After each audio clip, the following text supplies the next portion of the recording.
శ్రీ లక్ష్మీ నరసింహ పరబ్రహ్మణే నమః. లేని గ్రహణాలకు నియమాలు ఏంట్రా బాబు? అసలు కొన్ని దాంట్లో చూస్తే విచిత్రంగా ఎంత ఘోరంగా ఉందంటే, కొన్ని రాసులు గల్లంత అంటున్నాడు.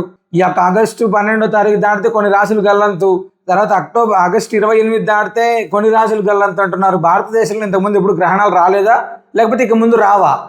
ఒక్కసారైనా కనీసం క్లారిటీ కావాలి నిజంగా. ఎందుకంటే అసలు మనం పుట్టక ముందు ఎన్నొచ్చింటాయో, మనం పుట్టిన తర్వాత ఎన్నొచ్చింటాయో గ్రహణాలు. కాబట్టి దయచేసి సామాజిక మాధ్యమాల ప్రభావం అనేటువంటిది చాలా విపరీతంగా ఉన్నటువంటి ఈ తరుణంలో లేనటువంటి దానికి, భారతదేశంలో గ్రహణం లేదు అని చెప్తూనే ఇది విశేషమైనటువంటి గ్రహణం అంటారు. లేని గ్రహణానికి విశేషం ఏంటి? ఎక్కడి నుంచి తెచ్చి విశేషం, ఎక్కడి నుంచి వస్తుంది విశేషము? ఒకసారి కామన్గా ఆలోచన చేయండి.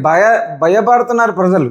ఈ ప్రజల్ని భయపెట్టేటువంటి ప్రయత్నం అనేటువంటి దయచేసి మానుకోండి. ఎవరు చేసినా తప్పిది. ఒకవేళ మేము ఉందని చెప్పినా మాది కూడా తప్పే ఖచ్చితంగా. కాబట్టి దయచేసి ఆగస్టు 12 కానీ ఆగస్టు 28 కానీ అసలు ఈ యొక్క పరాభవనవ సంవత్సరంలో గ్రహణమే లేదు మన దేశంలో ఎక్కడ వచ్చేటువంటిది. కాబట్టి దయచేసి ఇలాంటివి ఎక్కడైనా ఉంటే లేని గ్రహణాలకు నియమాలు చెప్పేటువంటి పరిస్థితి మన దగ్గర ఉంది. కాబట్టి అలాంటి గ్రహణాలు ఉండేటువంటి దేశాలకు వెళ్ళి పాటించాలనుకుంటే పాటించడం, కానీ లేనప్పుడు మనం ఏం పాటించాల్సినటువంటి అవసరం ఖచ్చితంగా లేదు. దాని గురించి ఎవరు ఎలాంటి నియమాలు కానీ ఎలాంటి పూజలు కానీ ప్రత్యేకంగా అవసరం లేదు. సర్వేజనా సుఖినో భవంతు.